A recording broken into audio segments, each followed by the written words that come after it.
अभी तक हमने फिजिकल क्वांटिटीज की यूनिट पर कंसंट्रेट किया था कि फिजिकल क्वांटिटी जो भी है उनकी यूनिट्स क्या है। अब हम फिजिकल क्वांटिटीज की डायमेंशंस क्या होती हैं उन पर थोड़ा सा जो है कंसंट्रेट कर लेते हैं। तो फर्स्ट ऑफ ऑल तो डायमेंशंस ही क्या है। मान लीजिए फॉर एग्जांपल ये एक रोड है, इस रोड की लेंथ हमने अज्यूम कर ली L है, cross sectional area circular in the nature है, तो देन इसकी रेडियस को हमने अज्यूम कर लिया स्मॉल r है, और r जो है ये मच मच स्मॉलर है in comparison to length of the road. तो देन हम इसको एक 1D नेचर की कोई ऑब्जेक्ट अज्यूम करेंगे। 1D मतलब जिसमें की जो है लेंथ टाइप की फिजिकल क्वांटिटी ही इंपॉर्टेंट है, इसकी ब्रेथ या थिकनेस या रेडियस हमारे लिए उतनी इंपॉर्टेंट नहीं है। बात क्लियर है।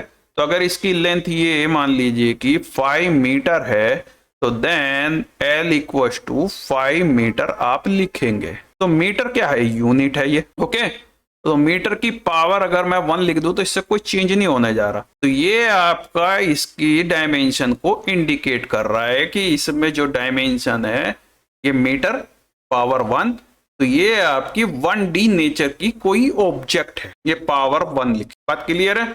हाँ, अगर इस रोड में जो है ये तो रोड है, बट अगर ये रेडियस लगभग नेग्लेजिबल हो जाए in comparison to length, negligible, तो इन दैट केस इस रोड को ही मैं वायर कहना स्टार्ट कर दूंगा। तो वायर तो उसकी एक कोई लेंथ होगी, तो देन ये लेंथ अज्यूम कर ली हमने कि ये 8 मीटर है। तो अगेन मीटर, तो मीटर की पावर 1 अगर मैं लिख लूं तो इससे कोई जो है चेंजिंग नहीं आ रही। तो ये 1 आपका जो आपका पावर में MK या मीटर के लिखा हुआ है, ये इंडिकेट कर रहा है कि ये ऑब्जेक्ट कोई 1D नेचर की ऑब्जेक्ट है। इट मींस जिसमें कि केवल एक ही डायमेंशन इंपॉर्टेंट है। नाउ अब हम कंसीडर करते हैं कि ऑब्जेक्ट जिसकी की एक लेंथ है और एक विथ भी है, और ये विथ लेंथ के कंपैरिजन में है, नेग्लेजिबल नहीं है या स्मॉलर नहीं है मच मच की, सो दैट इसको इग्नोर किया जा सके।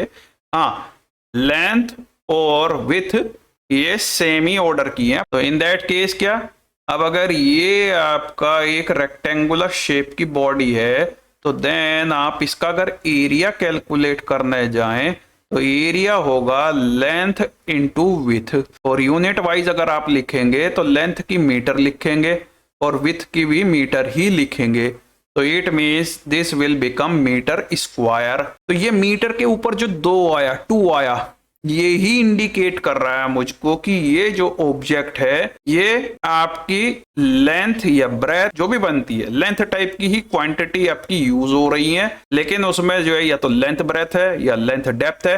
मीन्स 2 डायमेंशन की ये ऑब्जेक्ट है। ये 2 इंडिकेट इसी चीज को कर रहा है कि ये ऑब्जेक्ट कोई 2 डायमेंशन की है, 2D में है। बात क्लियर है।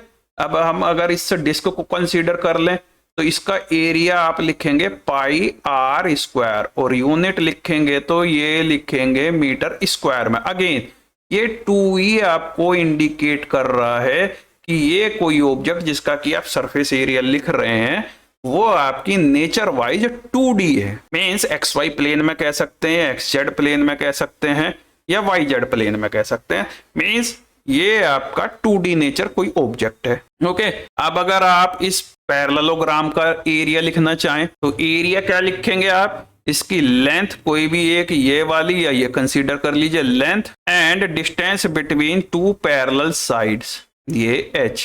तो area length into height, means एक लेंथ लेंगे कोई सी भी और distance between 2 parallel sides consider करेंगे।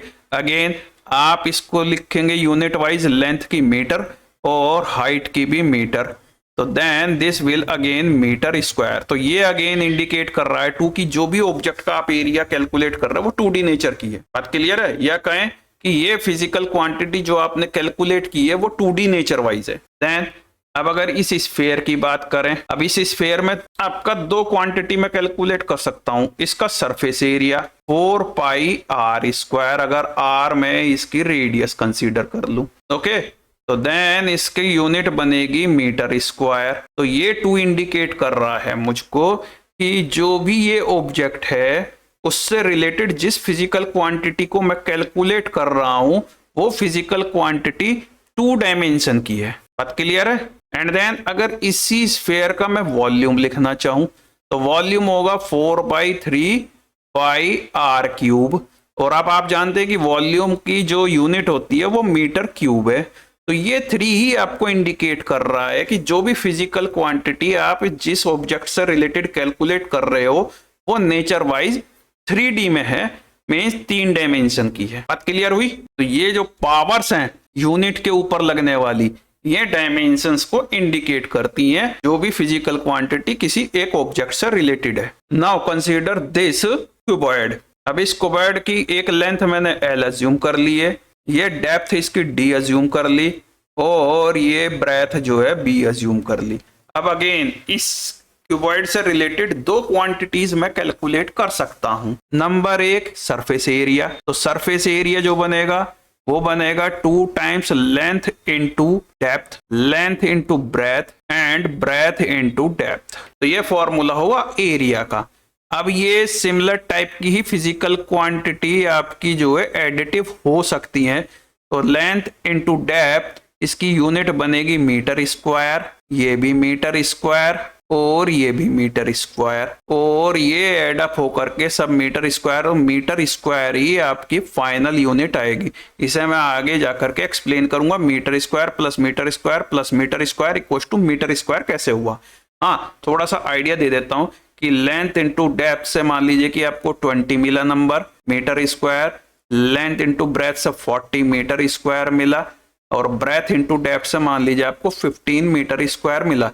तो अगर आप इन्हें ऐड करेंगे तो this comes out 75 metre square. तो ध्यान दीजिए आपने नंबर्स को ऐड किया है only, metre square metre square metre square को ऐड करके 3 मीटर स्क्वायर नहीं लिखा, ये ओनली वन टाइम यूज किया मीटर स्क्वायर। तो इट मींस ये आपका जो भी यूनिट आएगी वो मीटर स्क्वायर में बनेगी इस एरिया की। तो ये अगेन ये आपका जो पावर 2 है यही इंडिकेट कर रही है कि जो भी आपने कोई एक बॉडी सिस्टम ऑब्जेक्ट जो भी आपने कंसीडर किया है उससे रिलेटेड जो भी फिजिकल क्वांटिटी आपने कैलकुलेट की है, ठीक, उसकी यूनिट में ये पावर में 2 आया है। तो इट मींस आपने जो भी फिजिकल क्वांटिटी कैलकुलेट की है वो 2 डायमेंशन या 2D नेचर की है। बात क्लियर है? और अगर आप इसका वॉल्यूम कैलकुलेट करें तो वॉल्यूम क्या होगा, length into breadth into depth. तो metre is two metre is two metre, तो मीटर क्यूब। तो ये अगेन पावर में मीटर की जो 3 आपको है ये इंडिकेट कर रही है कि इस ऑब्जेक्ट से रिलेटेड जो भी फिजिकल क्वांटिटी आपने यहाँ कैलकुलेट की है उस फिजिकल क्वांटिटी की जो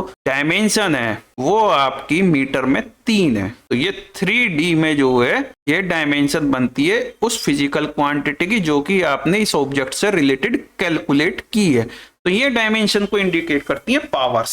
okay, now dimension of fundamental physical quantities. तो मैंने जो है स्टार्टिंग में बताया था यूनिट एंड डायमेंशन जब टॉपिक स्टार्ट किया था कि हमारे पास 7 फंडामेंटल फिजिकल क्वांटिटीज हैं, but out of 7 only 5 EM 11 12th NEET IIT JEE में रीडिंग करेंगे। रिमेनिंग 2 की कोई हमें जो है रिक्वायरमेंट नहीं होगी फुल सिलेबस में। तो देन लेंथ की जो यूनिट है वो मीटर है, मीटर है तो देन आप इसको लिख सकते हैं तो यूनिट है। अब ये डायमेंशन, तो मीटर की पावर मैंने जो ये 1 लिखा है ये डायमेंशन को इंडिकेट कर रहा है कि 1 मींस मीटर की पावर 1 का इंडिकेशन है कि जो भी फिजिकल क्वांटिटी आप यहाँ मेजर कर रहे हैं वो केवल 1D नेचर की है। बात क्लियर है? ऐसे ही मास है केजी में रिप्रेजेंट किया तो केजी की पावर 1। तो इट मींस जो मास है वो आपका जो है यहाँ पर सिंगुलर नेचर का है। तो मास की पावर 1, केजी की पावर 1, यूनिट में जो है केजी लिखा और उसकी पावर 1। तो ये डायमेंशन है। टाइम सेकंड है तो सेकंड की पावर 1, ये डायमेंशन है। ओके, टेम्परेचर थीटा, थीटा की पावर 1, या अगर आप जो है केल्विन में लिखना लगे तो के की पावर 1। ऐसे इलेक्ट्रिक करंट ए की पावर 1।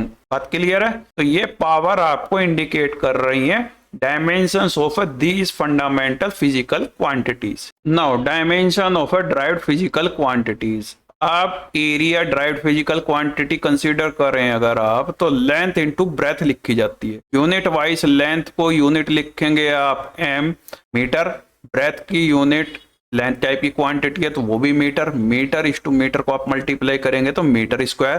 तो इट मींस एरिया की जो आपके पास डायमेंशन होगी वो 2 होगी। क्लियर है? Then volume, length, breadth into height. तो लेंथ की यूनिट है आपके पास मीटर, ब्रेथ की भी मीटर और हाइट की भी मीटर। तो मीटर इस टू मीटर इस टू मीटर करेंगे तो आपको एक फिजिकल क्वांटिटी मिल रही है। वो कौन सी है? ठीक है, ये वॉल्यूम है यहाँ पर, बट मे पॉसिबल अगर कोई अदर फिजिकल क्वांटिटी भी हो और उसकी यूनिट के ऊपर ये 3 नंबर आ जाता, 3 आ जाता, तो इट मीन्स उस यूनिट की, उस जो है फिजिकल क्वांटिटी की डायमेंशन 3 होती। तो यहाँ वॉल्यूम की डायमेंशन क्या है? मीटर में जो है वो 3 है, मीटर में 3। स्पीड या वेलोसिटी है तो डिस्टेंस अपॉन टाइम, डिस्टेंस को आप लिखते हैं मीटर यूनिट वाइज और टाइम को लिखते हैं यूनिट में आप सेकंड, तो ये बनता metre second -1।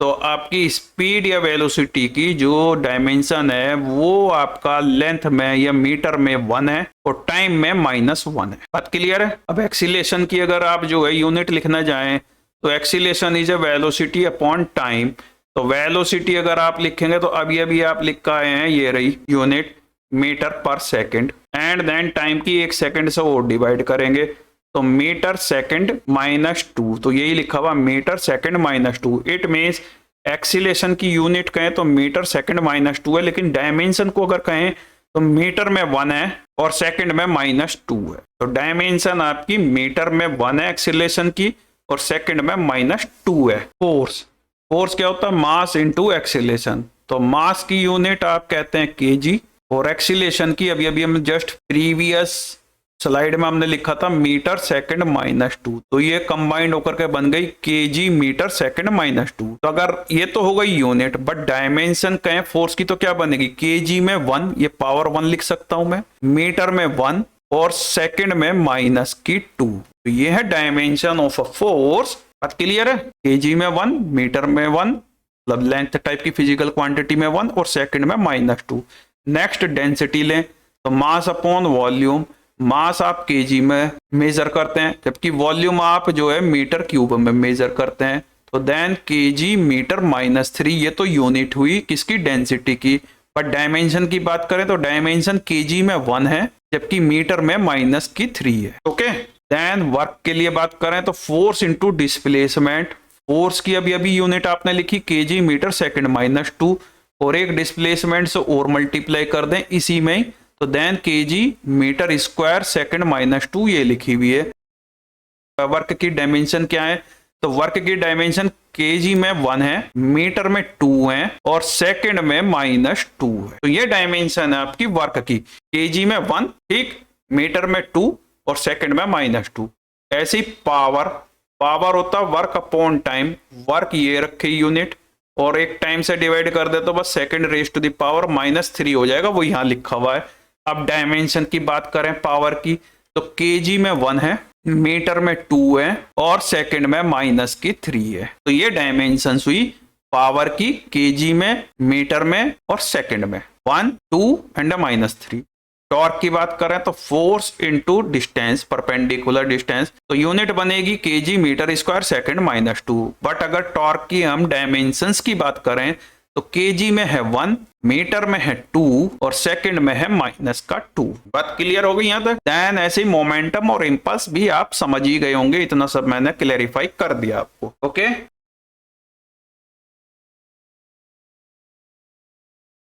Now consider definition of dimensions. तो इस डेफिनेशन को एक्सप्लेन करने से पहले मैं 2 ड्राइव्ड फिजिकल क्वांटिटीज को विद द यूनिट लिख लेता हूं। फॉर एग्जांपल फोर्स है, फोर्स की यूनिट होती है केजी मीटर सेकंड -2। ओके, दूसरा लिख लेता हूं मैं वर्क की यूनिट पीछे भी मैंने बताई थी, kg metre square second -2। Okay, ठीक है, एक और की लिख लेते हैं, एक्सीलरेशन हमने पढ़ी थी मीटर सेकंड -2। इसको जो है थोड़ा सा जो है मैं और मॉडिफाई करके लिखता हूं, kg raise to the power 0 metre second -2। Kg किसी की पावर 0 क्या होती है? वो ऑलवेज 1 होती है, तो इट मीन्स ये मीटर सेकंड -2 ही है। तो अब मैंने ये 3 फिजिकल क्वांटिटी ड्राइव्ड नेचर की एंड देन उनकी यूनिट को यूज किया, लिखा। तो अब अगर आप डायमेंशन कहते किसको है कि केजी के ऊपर 1 है,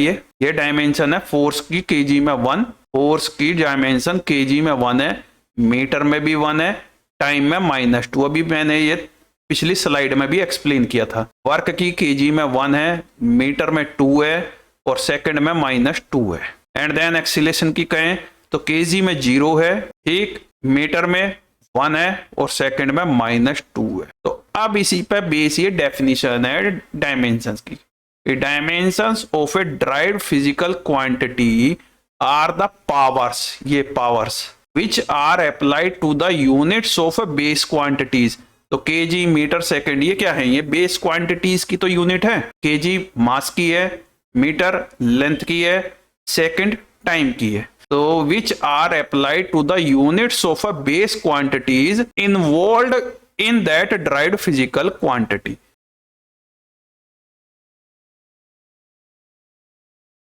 Now, letter used to represent unit of a fundamental physical quantity. Okay, तो यूनिट जो है नॉर्मली आप जैसे कहने लगे लेंथ की लिखते हैं मीटर। अब एक स्टूडेंट तो इतना लिख करके फ्री हो गया, एक ने लिखा ये मीटर। ओके, ऐसे ही मास के लिए एक ने तो लिख दिया ये केजी, एक स्टूडेंट लिखता है किलोग्राम, पूरा लिख दिया बंदे ने, या इसको शॉर्ट करने का के ग्राम, किलोग्राम। अब ये डिफरेंट तरीके से जो है थिंकिंग है मेरी तरह से जो है, जैसे कि मैं सोच रहा हूँ ऐसे स्टूडेंट भी तो सोच सकता है ना।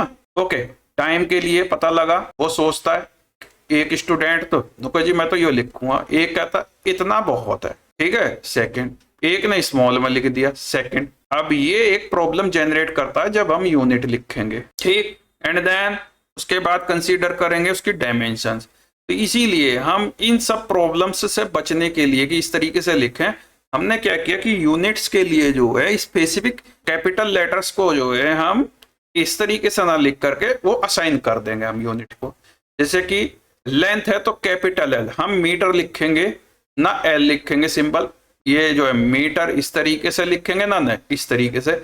हम लेंथ की जो है रिप्रेजेंट करेंगे यूनिट वाइज कैपिटल एल। मास को हम यूनिट वाइज केजी लिखेंगे, ना किलोग्राम लिखेंगे, ना इस वे में के ग्राम लिखेंगे। हम उसको जहां कहीं भी आएगी यूनिट कैपिटल एम में लिख देंगे, यही हमारा रिप्रेजेंटेशन होगा। ये है केजी। टाइम को हम रिप्रेजेंट कर देंगे कैपिटल टी से, टेम्परेचर को रिप्रेजेंट करेंगे थीटा से और केल्विन से, एंड इलेक्ट्रिक करंट को लिखेंगे हम ए से। अब ध्यान देने वाली बात है कि लेंथ का कैपिटल एल यूज किया गया, मास का ये कैपिटल एम यूज किया गया एज ए जो है यूनिट, और टाइम के लिए कैपिटल टी। टेम्परेचर का टी हम नहीं ले सकते बिकॉज वो टाइम को हमने असाइन कर दिया, तो टेम्परेचर के लिए इसीलिए हमें थीटा लेना पड़ा या के लिखेंगे। लेकिन इलेक्ट्रिक करंट के लिए हमने ई नहीं दिया, हमने एम्पियर का ए कंसीडर किया और वो इसको प्रोवाइड किया, ठीक है। तो ये आपके लेटर्स जो हैं, अब हम जहां कहीं भी आएंगी तो हम यूनिट ना लिख करके उनकी यूनिट के स्थान पर इन लेटर्स को यूज करेंगे।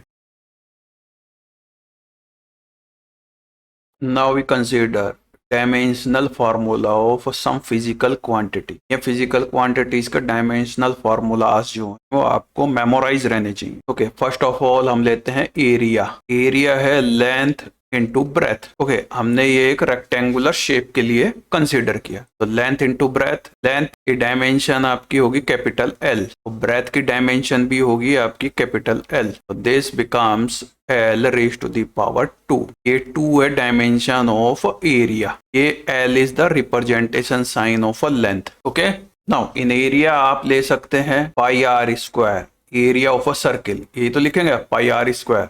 तो देन पाई तो इज अ डायमेंशनलेस क्वांटिटी है, तो आप इग्नोर कर देंगे। देन रेडियस, रेडियस आप लेंथ टाइप की फिजिकल क्वांटिटी है, इसकी डायमेंशन होगी L, एंड देन उसका है square, L square. This will become, इस तरीके से आप ब्रैकेट, स्क्वायर ब्रैकेट के आउटसाइड पावर नहीं लिखेंगे, आपको इसको इनसाइड ब्रैकेट करना होगा, तो दिस विल बी स्क्वायर। तो दिस इज द डायमेंशन और this is the representation sign. Yes, अगर आप फार्मूला एरिया का लिखना चाहें फॉर ए ट्रिपेजियम, कुछ इस वे की शेप होगी, एंड इसका फार्मूला होता है half of sum of a parallel side, इसको आप लिख लें L1, ये L2, L1 plus L2 sum of a parallel side, multiply होगा perpendicular distance between these two parallel sides. Assume कर लेते हैं ये H है, दिस इज H। अब अगर आपका सिमिलर टाइप की दो फिजिकल क्वांटिटी ऐड की जाए तो इनके रेस्पॉन्स में भी आपको सेम ही टाइप की फिजिकल क्वांटिटी मिलेगी।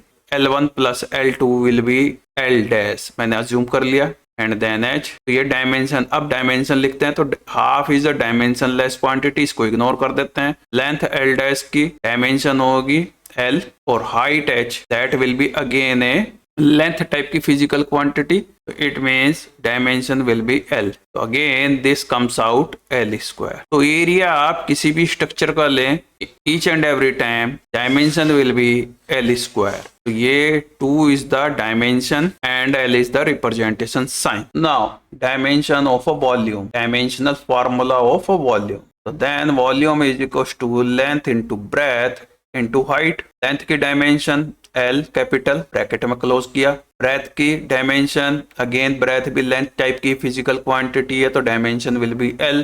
Height is again length type की फिजिकल क्वांटिटी है, dimension will be L। After combining multiplying this will become L cube. Okay, अब वॉल्यूम आप ले सकते हैं एक स्फेयर का, तो दैट मीन्स फॉर्मूला है 4/3 पाई r क्यूब। ये तो नंबर है, इसकी तो डायमेंशन कुछ नहीं होगी। लेकिन r is the length type की फिजिकल क्वांटिटी है तो उसकी डायमेंशन L और ये पावर 3 है, ये आपने 3 अप्लाई कर दी। तो देन पावर ब्रैकेट के आउटसाइड नहीं रहेगी, ये ऑलवेज इनसाइड द जो है ब्रैकेट रहेगी। This will be L cube. Okay, तो 3 is the dimension of volume and then L is the representation sign. Now take density. Density is a mass upon volume. Mass की dimension capital M bracket में and then dimension of a volume अभी just आपने calculate की है L cube. तो dimension of a density will be, कभी भी आप इसको डिनोमिनेटर में नहीं लेंगे, डायमेंशंस जब भी आप कंसीडर करेंगे तो वो ऑलवेज नोमरेटर में होंगी। m raise to the power 1, L raise to the power -3। तो मास में +1 और लेंथ में -3 is the dimension of density. Okay, fourth speed और वेलोसिटी। स्पीड का है या वेलोसिटी, ये क्या है? डिस्टेंस। स्पीड में कहेंगे तो डिस्टेंस अपॉन टाइम। ओके, अगर वेलोसिटी लिखेंगे तो डिस्प्लेसमेंट अपॉन टाइम। अब डिस्टेंस क्या है? लेंथ टाइप की फिजिकल क्वांटिटी है तो dimension will be capital L। Time की dimension will be capital T। तो देन अब आप इसको स्विच करेंगे in numerator, LT-1, L raise to the power 1, T raise to the power -1। तो स्पीड या वेलोसिटी की जो डायमेंशन है वो लेंथ में है 1 और टाइम में है -1। Okay, momentum. मोमेंटम क्या होता है? मास times velocity. Okay, dimension of a mass is capital M और डायमेंशन ऑफ ए वेलोसिटी और ए स्पीड आपने अभी जस्ट उसको रीडिंग की थी, तो यही है चीज की ये आपको मेमोराइज है, तो देन आप इसको डायरेक्टली यूज कर सकते हैं LT-1। और अगर ये वेलोसिटी की मान लीजिए डायमेंशंस आपको नहीं याद है, इन दैट केस फिर आप जाएंगे स्पीड अपॉन टाइम या displacement upon time. It means आपको बैक करना पड़ेगा बार बार। तो बेस्ट ये है कि कुछ स्टैंडर्ड फिजिकल क्वांटिटीज की डायमेंशंस आप मेमोराइज कर लीजिए, सो दैट कहीं इस तरह कंडीशन हो तो आप उनको डायरेक्टली अप्लाई कर सकें, इजी रहेगा। तो देन कंबाइन कीजिए इन सभी को, तो MLT-1 will be the dimension of a momentum. Mass में 1 है, लेंथ में भी 1 एंड टाइम में -1। तो ये डायमेंशन है जो पावर में लिखी है, ये तो ओनली रिप्रेजेंटेशन साइन है मास, लेंथ और टाइम के लिए। डायमेंशंस ये पावर्स में लिखी होती है। Now sixth, acceleration. एक्सीलरेशन क्या है? Change in velocity upon time interval. Means जितने टाइम में ये वेलोसिटी चेंज हुई है, time interval. Okay, change in velocity v final minus v initial upon time interval t final minus t initial. Okay, तो दो similar type की physical quantity का subtraction हो या एडिशन हो तो वो सेम ही टाइप की फिजिकल क्वांटिटी आपको अवेलेबल होगी। तो मान लीजिए कि ये v आता है और then this comes out t। Okay, velocity की डायमेंशन अभी जस्ट थोड़ी देर पहले हमने कैलकुलेट की थी LT-1 और मोमेंटम में भी अभी हमने जस्ट यहाँ यूज किया था वेलोसिटी के लिए LT-1। ओके, टाइम के लिए तो डायमेंशन t लिखेंगे, ये आप ध्यान रखना कि ये ब्रैकेट के अंदर लिखी जाएंगी। LT-2 आफ्टर सॉल्यूशन ये आएगा। तो एक्सीलरेशन की जो डायमेंशन है लेंथ में है 1+ और टाइम में है -2। ओके, तो LT-2 आप जो कह रहे हैं तो उसमें डायमेंशन लेंथ में 1 है और टाइम में -2 है, इसके लिए एक्सीलरेशन के लिए। ओके, नेक्स्ट मूव करते हैं हम फोर्स। तो फोर्स क्या है? मास टाइम एक्सीलरेशन। मास की डायमेंशन आपको पता ही है कैपिटल M और एक्सीलेशन की जस्ट अभी आपने कैलकुलेट ही की है, LT-2। तो ये है मेमोराइज। अगर आपने कर रखी है एक्सीलेशन की तो डायरेक्ट आपने यूज कर दिया, अगर ना करते तो देन आप जो है इस प्रोसीजर को अप्लाई करते। तो इसीलिए कहा जाता है कि कुछ डायमेंशंस जो हैं आपको मेमोराइज रहनी चाहिए कुछ फिजिकल क्वांटिटीज की, सो दैट जो है अगर कोई अननोन क्वांटिटी आए जिसकी डायमेंशंस आपको कैलकुलेट करनी है और उनमें जैसे जैसे वो फिजिकल क्वांटिटीज जिनकी डायमेंशन आपको नोन है, मेमोराइज है, वो आप डायरेक्ट अप्लाई कर सकें। ओके कंबाइन कीजिए से MLT-2। तो फोर्स की डायमेंशन मास में 1 है, लेंथ में 1 है और टाइम में -2 है। तो ये डायमेंशंस हैं। ओके 8 पॉइंट वर्क की डायमेंशन कैलकुलेट करते हैं। वर्क क्या होता है? Force into displacement. ओके तो फोर्स की अब यही है कि आपको अगर फोर्स की मेमोराइज है तो आप डायरेक्ट यहाँ यूज करेंगे, अदरवाइज तो जैसे फोर्स की ये कैलकुलेट की है आप इसको कैलकुलेट करेंगे देन उसको आप यहाँ यूज कर पाएंगे। तो इसीलिए कुछ की जो है डायमेंशन मेमोराइज होनी चाहिए। तो फोर्स की अगर मेमोराइज है तो हम यहाँ डायरेक्ट यूज कर देंगे MLT-2 और अगर नहीं है याद तो आप इसे कैलकुलेट करेंगे देन उसको आप यहाँ उपयोग करेंगे। ओके देन डिस्प्लेसमेंट की है L डायमेंशन, तो आप कंबाइन कीजिए L और L मिलकर के L⁻², तो ML²T-2 the dimension of work. तो मास में जो है पावर है 1, लेंथ में जो है आपकी डायमेंशन है 2 और टाइम में है -2। किसकी? वर्क की। काइनेटिक एनर्जी आप लिखेंगे हाफ mv²। अमेरिकन नंबर की कोई डायमेंशन नहीं होती, इसे तो आप रिलीज कर दीजिए। देन मास की dimension capital M and velocity की डायमेंशन अगेन देखिए, अगर आपको याद है तो आप डायरेक्ट यूज करेंगे, अदरवाइज पहले वेलोसिटी कैलकुलेट करेंगे एंड देन आप यहाँ पर उसका तब यूज कर पाएंगे। तो मुझे याद है तो मैं डायरेक्ट यूज कर रहा हूँ LT-1 एंड देन इसका स्क्वायर भी है तो उसको भी यूज करेंगे। अब ये स्क्वायर आपका यहाँ पर सबको स्क्वायर कर देगा, तो this will become ML²T-2 and then अब इन्हें भी कंबाइन कीजिए ML²T-2। तो काइनेटिक एनर्जी की जो डायमेंशन है मास में है 1, लेंथ में है 2 और टाइम में है -2।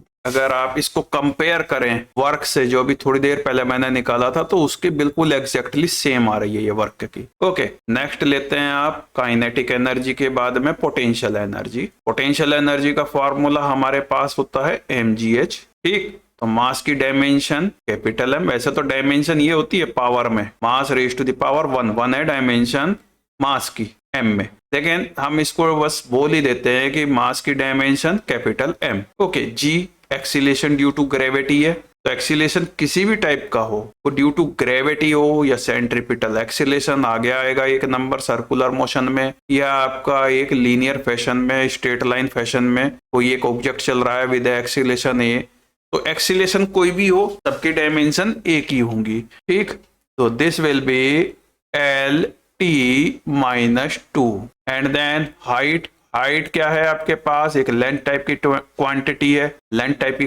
है, तो L आपने यूज कर लिया। तो देन अब आप इनको तीनों को कंबाइन कीजिए M L और L⁻² and then T⁻⁻2 and enclose this bracket. तो देन पोटेंशियल एनर्जी की डायमेंशन मास में क्या है 1 है, लेंथ में कितनी है 2 है और टाइम में कितनी है -2। ये तो एग्जैक्टली काइनेटिक एनर्जी के इक्वली है और इतना ही आया था सेम वर्क के लिए। तो इन तीनों की जो है डायमेंशंस एक ही होती है। देन एक और ले लेते हैं 11th टॉर्क। ओके टॉर्क क्या है? Force into perpendicular distance. तो फोर्स की अगर डायमेंशन आपको याद है तो आप डायरेक्टली यूज कर सकते हैं, और अगर याद नहीं है तो देन आप फोर्स की कैलकुलेट कीजिए, देन उसको आप यहाँ पर उपयोग कर सकेंगे।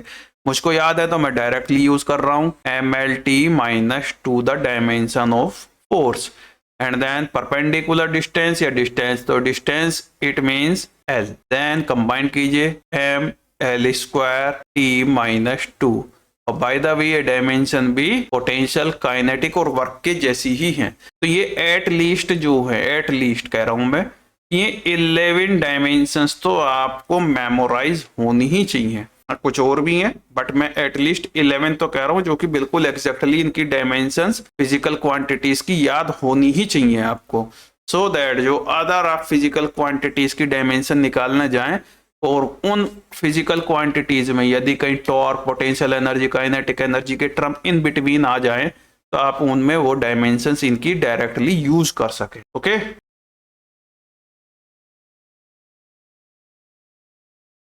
dimensional formula of a derived physical quantity. It represents how and which of the base quantities are included in that derived physical quantity and written by enclosing the symbol for base quantities with appropriate power in square bracket। तो ये तो आपका एक bookish जो है language होगी। अब इसको जो है एक्सप्लेन करता हूं मैं एक एग्जांपल से कि मान लीजिए कि फोर्स को आपने लिखा मास टाइम्स एक्सीलरेशन। अगर आप इसकी यूनिट लिखने लगे तो this will be kg metre second -2, ये यूनिट बनेगी। मुझको तो जो है ये जो सिंबल इंग्लिश लेटर के, कैपिटल लेटर के हैं, उनके फॉर्मेट में लिखना है। तो देन केजी को मैं लिखूंगा एम, मीटर को एल एंड टाइम को, सेकंड को t-2। देन आपने जो है मैंने से एक ड्राइव्ड फिजिकल क्वांटिटी उसको एक्सप्रेस किया आपने जो है इन terms of a fundamental physical quantity. ये फंडामेंटल में तो नहीं है क्योंकि एक्सीलरेशन आपकी फंडामेंटल में नहीं है, लेकिन हमने यूनिट लिख ली इसकी फंडामेंटल फिजिकल क्वांटिटी के फॉर्मेट में। एंड देन उनको जो असाइन करने वाले आपके लेटर्स हैं, रिप्रेजेंट करने वाले जो कैपिटल लेटर्स हैं आपकी इंग्लिश के, उन टर्म्स में आपने इसको एक्सप्रेस किया एंड देन एनक्लोज किया आपने ये ब्रैकेट के इनसाइड इसको। तो this is the dimensional formula for force. तो ये डायमेंशनल फॉर्मूला हो गया फोर्स का। ऐसे ही एक और एग्जांपल ले लेते हैं पोटेंशियल एनर्जी का। पोटेंशियल एनर्जी आप लिखते हैं mgh। ओके, मास तो आप लिखेंगे केजी में, और एक्सीलरेशन ड्यू टू ग्रेविटी अगर यूनिट में लिखेंगे तो मीटर पर सेकेंड स्क्वायर लिखेंगे एंड देन हाइट आप मीटर में लिखेंगे। अब इसको आप कंबाइन कीजिए न्यूमरेटर में सब, तो मीटर स्क्वायर सेकेंड -2। लेकिन ये तो यूनिट लिखी इन terms of a fundamental physical quantity के फॉर्मेट में आपने पोटेंशियल एनर्जी की। बट अब हम इसको असाइन करते हैं करस्पॉन्डिंग कैपिटल लेटर्स में। केजी को रिप्रेजेंट करते हैं आप कैपिटल एम से, मीटर को आप एल से, और ये पावर 2 एज सच, और सेकेंड को कैपिटल टी से एंड -2, और ब्रैकेट के अंदर आपने इसको एनक्लोज किया। तो this is the dimensional formula for potential energy.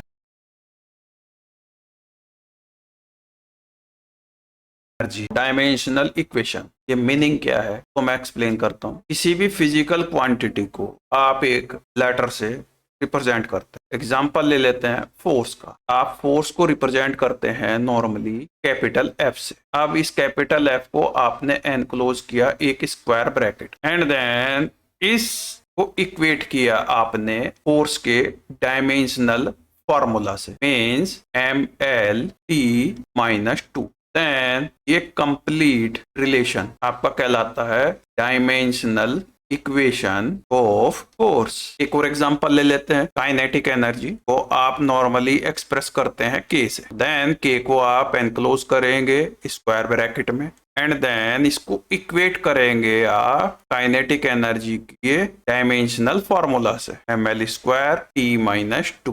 Then ये रिलेशन कहलाता है dimensional equation of kinetic energy. Okay, for example ले लेते हैं मोमेंटम। मोमेंटम को आप नॉर्मली रिप्रेजेंट करते हैं स्मॉल p से एंड देन अब इस लेटर को आपने एनक्लोज कर दिया स्क्वायर ब्रैकेट में एंड देन इसे इक्वेट कीजिए इसकी डायमेंशनल फॉर्मूले से mL-T-1। तो this will be called as dimensional equation of momentum.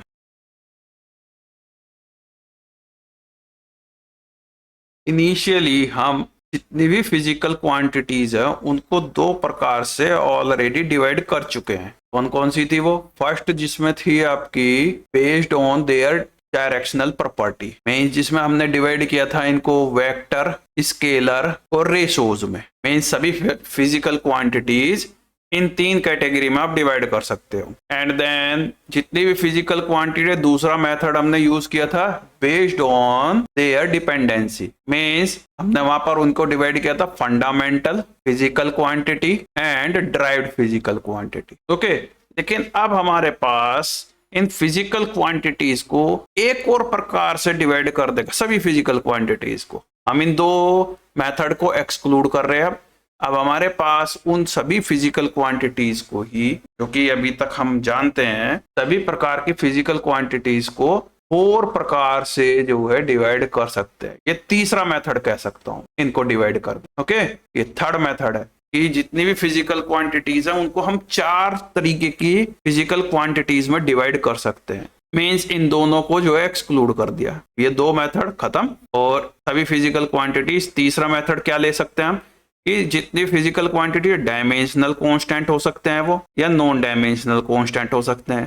3 dimensional variable हो सकते हैं और नॉन डायमेंशनल वेरिएबल हो सकते हैं। ओके, तो अब पहले इन दो को कंसीडर कर लें। डायमेंशनल कांस्टेंट, डायमेंशन तो रखती हैं बट है कांस्टेंट्स, जैसे ग्रेविटेशनल कांस्टेंट g है, इसकी वैल्यू हमारे पास है 6.67 10 to the power -11, लेकिन इसकी एक डायमेंशन भी है। ऐसे प्लैंक कांस्टेंट है, ये कांस्टेंट है लेकिन इवन देन इसकी एक डायमेंशन भी होती है, इसकी वैल्यू है 6.62 10 to the power -34। ऐसे वेलोसिटी ऑफ अ लाइट है, ये आपकी कांस्टेंट क्वांटिटी है, इवन देन इसकी जो एक डायमेंशन भी है। वेलोसिटी ऑफ अ लाइट होती है in free space 3 10 to the power 8 metre पर सेकेंड, बट इसकी डायमेंशन वही वेलोसिटी वाली होंगी LT-1। तो constants but having a dimension, तो हमारी फिजिकल क्वांटिटी इस कैटेगरी में जा सकती है। या फिर नॉन डायमेंशनल कांस्टेंट हो सकते हैं, देखिए for example pi, E cube, ये सब जो है क्या है, इनकी कोई डायमेंशन नहीं है, कोई डायमेंशन फॉर्मूला नहीं है, इवन देन ये वैल्यूज आपकी फिजिक्स में उपयोग में आती हैं। ठीक, जैसे कि अगर आप कहने लगे एरिया ऑफ सर्कल, तो आप यहाँ पाई यूज करते हैं ना, पाई r²। ठीक, ये नॉन डायमेंशनल कांस्टेंट है। बात क्लियर हुई? Constant but with no dimension. Third category में क्या आएंगे? डायमेंशन लेस वेरिएबल, तो जैसे कि एंगल हो गया थीटा, स्पेसिफिक ग्रेविटी है, ठीक, स्ट्रेन, रिफ्रैक्टिव इंडेक्स। एंगल की कोई डायमेंशन नहीं है, स्पेसिफिक ग्रेविटी ये होती है ग्रेविटी, ये कहें density of material upon density of water. ठीक, तो ये स्पेसिफिक ग्रेविटी है। अब क्या हुआ कि इसमें नुमरेटर में भी डेंसिटी है, डिनोमिनेटर में भी डेंसिटी है, तो ये डायमेंशन लेस क्वांटिटी होगी। बट इवन देन ये एक वेरिएबल है, बिकॉज हर एक मटेरियल की स्पेसिफिक ग्रेविटी अलग अलग होगी। स्ट्रेन, स्ट्रेन क्या है आपके पास में, ये original change in length upon original length का हो, ये इसका रेशो है। या फिर change in area delta A upon original area, means आप किसी ऑब्जेक्ट पर फोर्स लगाएं तो लेंथ में चेंज होगा उसका, या तो एरिया बदल जाएगा या फिर में पॉसिबल वॉल्यूम बदल जाए। तो delta V upon V means change in volume upon original volume. तो अब ये दो एक जैसी फिजिकल क्वांटिटीज का रेशो है, यहाँ एरिया टू एरिया है, ये लेंथ टू लेंथ है, या वॉल्यूम टू वॉल्यूम है। तो कहने को तो ये डायमेंशन लेस है, बट ये एक मटेरियल से दूसरे मटेरियल के ऊपर डिपेंडेंट होंगे, डिफरेंट होंगे, तो इसीलिए ये वेरिएबल की कैटेगरी में है। रिफ्रैक्टिव इंडेक्स ऑफ ए गिलास, गिलास भी अलग अलग तरीके के हो सकते हैं, देन उनका रिफ्रैक्टिव इंडेक्स भी अलग अलग हो सकता है, और फिर मीडियम चेंज कर दे तो रिफ्रैक्टिव इंडेक्स बदल जाता है। मींस म्यू फॉर गिलास जो होता है वो नॉर्मली 1.5 है, बट ये किस में है? In air. बट अगर इसी गिलास पीस को अगर आप डिप कर दें वाटर में, जो कि एक ट्रांसपेरेंट लिक्विड है, तो देन इसका जो है रिफ्रैक्टिव इंडेक्स समथिंग इससे डिफरेंट होगा। ओके, गिलास का रिफ्रैक्टिव इंडेक्स कैसे लिखते हैं? Velocity of light in a medium और velocity of a light in vacuum. तो ये आपका फार्मूला दिया जाता है रिफ्रैक्टिव इंडेक्स के लिए। ये दो वेलोसिटीज का ये रेशो है, इट मींस ये डायमेंशन लेस है। क्लियर है? वेरिएबल इसलिए क्योंकि ये आपका इन द एयर गिलास का रिफ्रैक्टिव इंडेक्स डिफरेंट होगा अगर इसको मैं वाटर में डिप कर दूं। ऐसे सॉलिड एंगल वगैरह ये सब जो है डायमेंशन लेस क्वांटिटी है, बट इवन देन ये वेरिएबल्स है। देन डायमेंशनल वेरिएबल मींस जिनके पास डायमेंशन भी है, इवन देन वो वेरिएबल है, जैसे कि वेलोसिटी हुई, एक्सीलरेशन, डेंसिटी, एरिया, ये सब आपकी फिजिकल क्वांटिटीज है जिनकी डायमेंशन है और साथ साथ ये वेरिएबल भी है। तो इस प्रकार से आपने सभी फिजिकल क्वांटिटीज को जो भी अवेलेबल है 4 डिफरेंट कैटेगरी में आप डिवाइड कर सकते हैं।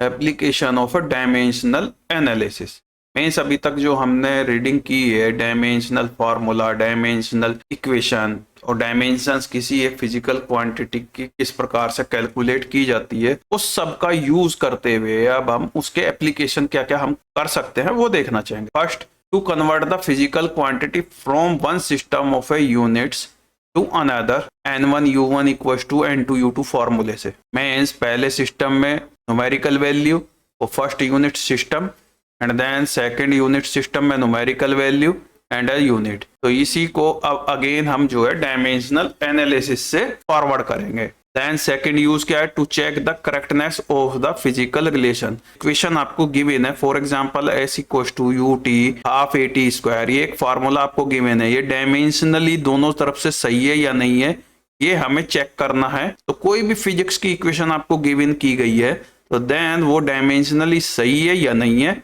वो भी चेक हम डायमेंशनल मेथड से, डायमेंशनल एनालिसिस मेथड से कर सकते हैं। Third, to derive the relationship between different physical quantities. अब हमारे पास कोई फिजिकल क्वांटिटीज दे दी, जैसे कि फॉर एग्जांपल वेलोसिटी दे दिया आपको, एक्सीलरेशन दे दिया, टाइम दे दिया, एक्सीलरेशन ड्यू टू ग्रेविटी दे दिया। इनके बीच में अगर आपको एक कोई रिलेशन जनरेट करना है तो with the help of this dimensional analysis आप जनरेट कर सकते हैं। मींस आपसे कहा गया कि force, mass, acceleration due to gravity g, gravitational constant g, इनके बीच में एक रिलेशनशिप जनरेट करें तो देन आपको तो आइडिया नहीं है कि कौन किसके ऊपर किस प्रकार से डिपेंडेंसी पे है, लेकिन with the help of this dimensional analysis इनके इन बिटवीन हम एक कोई ना कोई रिलेशन जनरेट कर सकते हैं। ओके, तो ये तीन मेथड आपको जो है यहाँ मैं एक्सप्लेन करूंगा वन बाय वन।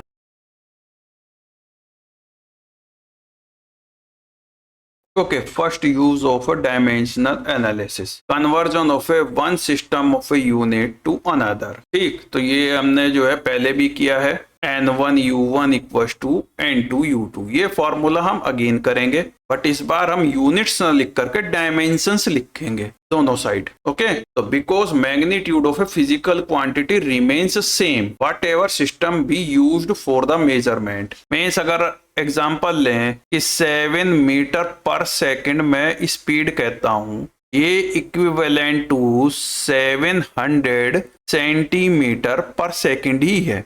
आप एक यूनिट सिस्टम में 7 मीटर पर सेकंड कह रहे हैं बट सेकंड यूनिट सिस्टम में 700 सेंटीमीटर पर सेकंड कह रहे हैं, बट न्यूमेरिकल वैल्यू अगर आपकी ये राइज की है तो यूनिट सिस्टम छोटा हो गया। यहाँ न्यूमेरिकल वैल्यू छोटी है बट यूनिट सिस्टम बड़ा है मीटर पर सेकंड का। तो ये है कि ये वैल्यू जो है आपकी सेम ही है दोनों यूनिट सिस्टम में, न्यूमेरिकल वैल्यूज अलग है बट यूनिट सिस्टम भी देन उसी के अकॉर्डिंग अलग है। Okay, if u1 u2 are the unit of a measurement of a physical quantity q, किसी एक फिजिकल क्वांटिटी की वैल्यू q है, ठीक, तो इसकी फर्स्ट यूनिट सिस्टम में न्यूमेरिकल वैल्यू n1 है, यूनिट u1 है, तो ये equal two numerical value n2 है अगर दूसरी यूनिट सिस्टम में, तो यूनिट वैल्यू भी जो है वो u2 होगी। ठीक, तो यही यहाँ लिखा हुआ है कि q जो वैल्यू है वो आपकी इक्वल ही है but n1 u1 equals to n2 u2। अब आपके पास क्या है कि n1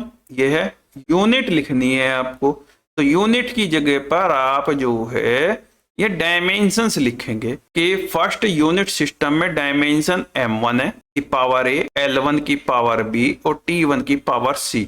सेकंड यूनिट सिस्टम में ये n2, m2 की पावर a, l2 की पावर b और t2 की पावर c। हम यहाँ पे तीन ही लेकर चल रहे हैं m, l और t के फॉर्मेट में। एम्पियर यानी कि करंट और आपका जो है टेम्परेचर वो हम यहाँ कंसीडर नहीं कर रहे, ये केवल तीन की ही जो है हम कंसीडरेशन यहाँ ले रहे हैं। हाँ, ये अब आप कहने लगे कि ये कैसे लिखा मैंने, m1 की पावर a, l1 की पावर b और t1 की पावर c। तो एक एग्जाम्पल ले लेते हैं।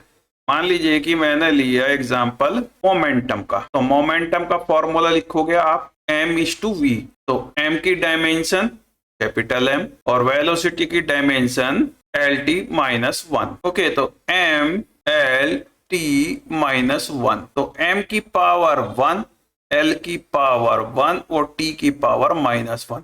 तो ये आपका यहाँ रोल परफॉर्म कर रहे हैं ए बी एंड सी का, ए बी एंड सी का। तो ध्यान रखना कि डायमेंशन में जो है पावर तो चाहे यूनिट सिस्टम आप कोई सी अप्लाई करो, डायमेंशन वही रहेगी। नहीं, अगर मैं ये मान लेता कि मोमेंटम को मैं लिखता हूँ 5 kg मीटर पर सेकेंड है, इसको दूसरी यूनिट सिस्टम में लिखता हूं मैं 1000 ग्राम इंटू ये this is 100 centimetre upon second. बात क्लियर है? तो अब न्यूमेरिकल वैल्यू अगर आप देखें तो लेफ्ट साइड पर 5 है, जबकि राइट साइड पे ये आपका 5000 and then 100 5 10 to the power 5 हो गई। हाँ, यूनिट यहाँ केजी मीटर पर सेकेंड है और यहाँ है ये आपका ग्राम सेंटीमीटर पर सेकेंड। पर अगर आप डायमेंशंस में, ठीक है यूनिट ये डिफरेंट है, बट अगर डायमेंशन लिखने लगे दोनों की साइड पर तो वो एक ही है। डायमेंशन का मतलब है पावर में जो ये नंबर्स हैं ए बी और सी, ये अभी भी वही रहेंगे। हाँ, वैल्यूज जो है ये m1 अलग होगा यूनिट, L1 ये और T1 ये यूनिट को रिप्रेजेंट कर रहे हैं। यहाँ जो है यूनिट आपका केजी है तो ये m1 लिखा, लेंथ में जो है ये L1 है और टाइम में ये सेकंड है, इसको T1 का, ठीक। और राइट साइड पर आपने ग्राम को लिखा m2 unit system and then centimetre को लिखा आपने L2 एंड देन सेकंड को लिखा आपने T2। डायमेंशन दोनों साइड सेम ही होंगी, क्या होंगी 1 1 एंड -1, क्योंकि ये भी मैं मोमेंटम ही लिख रहा हूं और ये भी मोमेंटम है। तो ये m1 की पावर 1 है, L1 की पावर 1 है, T1 की पावर -1 है, this is 1 this is 1 and this is minus. Okay, तो पावर हमने इसीलिए ए बी एंड सी जो ये हैं ये डायमेंशन सेम ही लिए हैं बट यूनिट डिफरेंट हो गई है। यहाँ ये केजी मीटर सेकंड है, यहाँ ये आपका ग्राम सेंटीमीटर और सेकंड। बात क्लियर हुई? तो इसी को आपने इस वे में लिखा एंड देन N2 ये आपका नोन है, सेकंड यूनिट सिस्टम, N1 आपका ये नोन है, मींस लेफ्ट साइड आपकी known system of a unit है और राइट साइड आपकी अननोन में है जिसमें कि नंबर अननोन है और ये नोन कंडीशन है। देन आपका फाइनल फार्मूला ये बन करके आता, ये आपने डिनोमिनेटर में पहुंचा दिया इस m1 अपॉन m2 दोनों की power a, L1 upon this L2 power b, T1 upon T2 power c। Okay, take the example on to use the dimensional analysis from one system of a unit to another system of a unit. Okay, तो convert 1 joule into arc, ठीक। तो ये number दे दिया आपको 1 joule, तो this is n1 आपको provide कर दिया। 1 जूल मीन्स यूनिट भी आपको प्रोवाइड कर दी U1। अर्ग जो है CGS सिस्टम की यूनिट है और जूल आप जानते हैं एनर्जी की यूनिट है, ये भी एनर्जी की ही यूनिट है अर्ग, बट CGS सिस्टम में है सेंटीमीटर ग्राम एंड सेकेंड। ठीक है, तो अब आपका फार्मूला जो था वो फार्मूला लिख दो आप, N2 equals to N1 M1 upon M2 raise to the power A, L1 upon L2 raise to the power B and T1 upon T2 raise to the power C। Okay, अब M1 क्या है? First unit system में mass की unit. M2 क्या है? Second unit system में mass की unit. L1 क्या है? फर्स्ट यूनिट सिस्टम में लेंथ की यूनिट क्या ले रहे हैं आप? L2 is the second unit system में लेंथ की यूनिट। ऐसे ही टाइम के लिए है। ओके, तो 1 जूल तो जूल तो एक साइंटिस्ट को सम्मान देने के लिए है, लेकिन अगर हम इसको जो है फंडामेंटल यूनिट सिस्टम में लिखें तो 1 जूल है, जूल का मतलब हुआ kg metre square upon second square, तो ये है आपकी जूल। ठीक है, ये है जूल। तो मास क्या है? केजी में है, तो यहाँ लिखेंगे आप N1 क्या है? 1 जूल है, तो 1 रख लिया आपने। M1 क्या है? 1 केजी है। M2 ये CGS सिस्टम है तो इट मीन्स यहाँ लिखूंगा मैं 1 ग्राम। ओके, पावर रहेगी A, अभी ये बाद में मैं प्रोवाइड करूंगा, यहाँ से देख करके देना है इसको value. Okay, L1 upon L2, L1 first unit system में लेंथ की यूनिट, तो दैट इज 1 मीटर, और सेकंड यूनिट सिस्टम अर्ग में ले रहे हैं तो this is 1 centimetre power B। Okay, first unit system में टाइम की यूनिट है सेकेंड, इट मीन्स 1 सेकेंड, और सेकेंड यूनिट सिस्टम सेकेंड ही लेते हैं आप CGS यूनिट सिस्टम में, पावर C। ओके, अब A B C की वैल्यूज क्या है वो आप इस एक्सप्रेशन से देख सकते हैं, या फिर अगर आपको डायमेंशन पता है काइनेटिक एनर्जी की, डायमेंशन क्या होती है, ml² T-2। मैंने पीछे भी कहा था ये डायमेंशन अगर आपको कुछ स्टैंडर्ड फार्मूला की याद है तो आपको ज्यादा आसानी रहेगी इनका यूज करने में। ओके, तो मास वाले में क्या है, यूनिट सिस्टम में 1, इट मींस ए की वैल्यू तो है 1। ओके, एल की पावर यहाँ 2 है तो लेंथ, बी की पावर इसका मीनिंग है 2 है, and T raise to the power -2 it means C की वैल्यू है -2। तो ये ए बी सी की वैल्यू आपको यहाँ फीड करनी है। अब ये एक दूसरे से कैंसिल आउट हो तो बेटर होगा कि आप इनको जो है एक यूनिट सिस्टम में ले आए सो दैट ये कैंसिल आउट हो जाए। तो 1 तो ऐसे ही रहेगा, 1 kg को मैं लिख सकता हूँ 1000 gram upon 1 gram. Okay, and then power a यहाँ से उठाओ आप, इसको 1 रख दो, and this is a 1 metre, इसको हमने लिख लिया 100 सेंटीमीटर, एंड देन 1 सेंटीमीटर को हमने लिख लिया 1 सेंटीमीटर ही। ओके, अब बात आई पावर बी है और b की वैल्यू है 2, तो यहाँ 2 फीड कीजिए, देन ये तो आपका 1 ही है, एंड c की वैल्यू -2 है, रख दिया आपने। नेक्स्ट अब आप फॉरवर्ड करेंगे, ग्राम से ग्राम कैंसिल आउट हुआ, सेंटीमीटर से सेंटीमीटर कैंसिल आउट हुआ, 1000 और ये पावर आप स्क्वायर करेंगे तो 10,000, तो this comes out 10 to the power 7। n2 की वैल्यू आई, न्यूमेरिकल वैल्यू आई अभी, और अब आप अर्ग में लिखेंगे तो जो है ये एनर्जी हो जाएगी 10 टू द पावर 7 अर्ग, इसके 1 जूल, तो 1 जूल इक्वल्स टू हो गया 10 to the power 7 erg. Now take the second question on the base of a use of a dimensional analysis to convert physical quantities from one system of a unit to another system of a unit। उसी पे base second question ले रहा हूं अब मैं। Okay, find the value of a 60 joule per minute on a system that has 100 gram 100 centimetre और 1 minute as the base unit. ये question हमने जो है पहले भी किया है, वहां हमने जो है इसको यूनिट बेसिस पे किया था। अब डायमेंशन बेसिस डिफरेंस दोनों में कुछ नहीं है, थोड़ा बहुत ही बस केवल लिखने के प्रोसीजर में डिफरेंस है, अदरवाइज तो प्रोसीजर लगभग सेम ही है। तो first system of a unit में न्यूमेरिकल वैल्यू दी है 60, ओके, और जूल पर मिनट है, तो यूनिट क्या बनी, यूनिट बनी जूल पर मिनट। तो इसे डायमेंशन में कन्वर्ट कर लेते हैं। जूल का मीनिंग है ml² T-2 upon minute. Okay, ध्यान रखना कि मिनट है, तो इट मीन्स दिस इज 60। ध्यान रखना कि ये सेकंड है और ये मिनट है, तो मैंने इसे 60t लिखा। 60 का मतलब है 60 सेकेंड्स, 1 मिनट में 60 सेकेंड होंगे, 60t लिखा मैंने इसको इसीलिए। तो it means this comes out 1/60 ml² T-3। बात क्लियर हुई? तो अब n1 u1 की वैल्यू बनी 60 is to 1/60 ml² T-3। तो ये कैंसिल हुआ, इट मीन्स 1 ml² T-3। बात क्लियर है? ओके, नाउ फॉर्मूला लिख लेते हैं, क्या है, n1 is to m1/m2 raised to the power a, l1 upon L2 raised to the power B and T1 upon T2 raised to the power C। बात clear? अब N1 की value हमने क्या निकाली, 1। इस यूनिट सिस्टम में M1 क्या है, 1 kg, क्योंकि हम 60 जूल है, ये आपका MKS यूनिट सिस्टम है। MKS का मतलब है मीटर, kg और सेकंड, MKS। बात क्लियर है?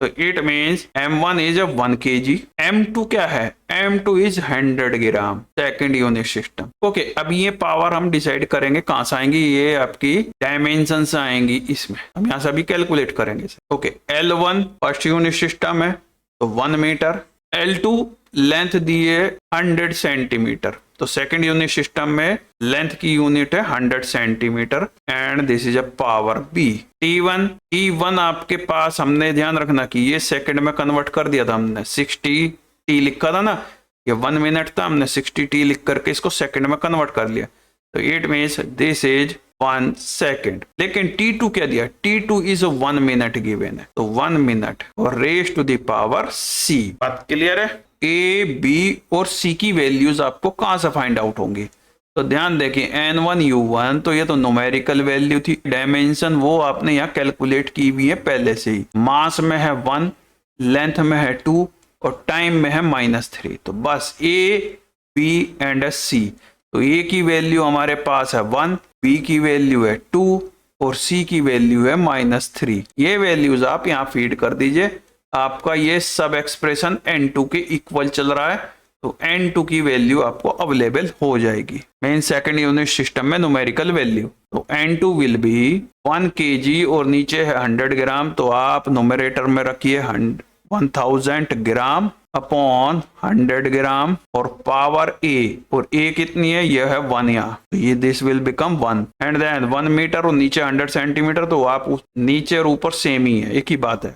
1 मीटर लिखे हैं 100 सेंटीमीटर लिखे हैं, कोई चेंज नहीं है। तो इट मीन्स पावर B 1 की पावर B, और B कितना है 2 है, ये रहा 2। ये हमने डायमेंशन पहले ही कैलकुलेट आउट कर ली है। ओके, देन थर्ड पार्ट, ये 1 सेकेंड है और ये है 1 मिनट, तो ठीक 1 सेकेंड अपॉन 60 सेकेंड रख दिया आपने। एंड अब बात आती है यहाँ पावर की, C की वैल्यू हमने कितनी कैलकुलेट की है, -3, तो it means this will become -3। Okay, solve out कीजिए, N2 की वैल्यू क्या बनेगी, ग्राम से ग्राम कैंसिल आउट हुआ 10 आएगा। ओके, ये आपका -3 है, तो इसे रिवर्स कर दीजिए, 60 ऊपर, सेकंड से सेकंड कैंसिल आउट, 60 ऊपर और फिर +3 हो जाएगा। तो अब आप इसे अगर सॉल्व आउट करेंगे तो this will comes out 216 10⁻³ and 1 4, तो 2.16 10⁻6, this will be the answer N2। Okay, तो देन N2 की वैल्यू ये आएगी। इस वे में ये क्वेश्चन आपका सॉल्व होना। Consider this question, calorie is the unit of a heat and is equal to 4.2 joule. Means आपको गिवन है कि 1 कैलोरी इक्वल टू 4.2 जूल है, जबकि 1 जूल गिवन है आपको दिस मच, तो it means 1 calorie will become 4.2 kg metre square और second raise to the power -2। तो ये 1 कैलोरी आपको गिवन है। तो first system of a unit में आपकी 1 कैलोरी की वैल्यू गिवन है। देन अब क्या कर रहा है, suppose the we employ system of a unit in which the unit of a mass is equal to alpha kg। मतलब another system of a unit में मास की यूनिट का अल्फा kg, इसमें तो आपका 1 kg मास की unit है, 1 metre length की यूनिट है और 1 सेकेंड टाइम की यूनिट है। लेकिन another system of a unit में अल्फा kg मास की यूनिट कर दी, लेंथ की यूनिट बना दी beta metre and unit of a time is a gamma second, तो टाइम की यूनिट बना दी gamma second. So that 1 calorie, तो ये 1 कैलोरी आपका है as a magnitude of a this much in terms of a new system of a unit. तो 1 calorie इतने के इक्वल होगी, ये आपसे प्रूफ करवा रहा है। ठीक, तो N1 की वैल्यू ये रखी 4.2, N2 मुझको चाहिए। ओके, तो फॉर्मूला अप्लाई कर देते हैं, N2 equal to N1 M1 upon M2 raise to the power A, L1 upon L2 raise to the power B and T1 upon T2 raise to the power C। ये M1 L1 T1 तो first unit system में मास length और time की unit है, और M2 L2 और T2 second unit system में मास length और टाइम की यूनिट है। ABC क्या होंगी वो आप अगर कंसीडर करना चाहें तो ये A की वैल्यू kg की पावर जो रखी है यहाँ, और लेंथ की पावर जो है वो आपका B है, और सेकंड की पावर जो रखी हुई है वो आपका C है। इट मीन्स अगर हम कहना चाहें तो A की वैल्यू है 1, B की वैल्यू है 2 और C की वैल्यू है -2। ओके, ठीक है। अब इसमें आप यूनिट्स भर दें। N1 की वैल्यू 4.2, M1 1 kg है फर्स्ट यूनिट सिस्टम में, लेकिन सेकंड यूनिट सिस्टम में मास की यूनिट है अल्फा kg। ओके, फीड कीजिए अल्फा kg, और A की वैल्यू है 1, L1 1 मीटर है और L2 बीटा मीटर का सेकंड यूनिट सिस्टम में यूनिट ऑफ अ लेंथ। ठीक है, तो this is beta metre. Okay, और पावर B इक्वल टू है 2 फीड कीजिए यहाँ, एंड देन टाइम T1 इसमें है 1 सेकेंड, जबकि इस यूनिट सिस्टम में टाइम की यूनिट है gamma second. Okay, gamma second feed कीजिए, and then power C is equal to है -2, तो ये -2 फीड कर दीजिए आप, and then after solution this comes out 4.2, kg से kg कैंसिल, अल्फा -1 हो जाएगा क्योंकि इसे नुमरेटर में स्विच करना होगा हमें, एंड देन 1 मीटर से metre beta raise to the power -2 and then 1 second से second gamma raise to the power -2, ठीक है। और माइनस ये है, एक माइनस ऊपर बनेगा और माइनस मिलकर के ये हो जाएगा +2। बात क्लियर है? ओके, तो यही आपको प्रूफ करना था।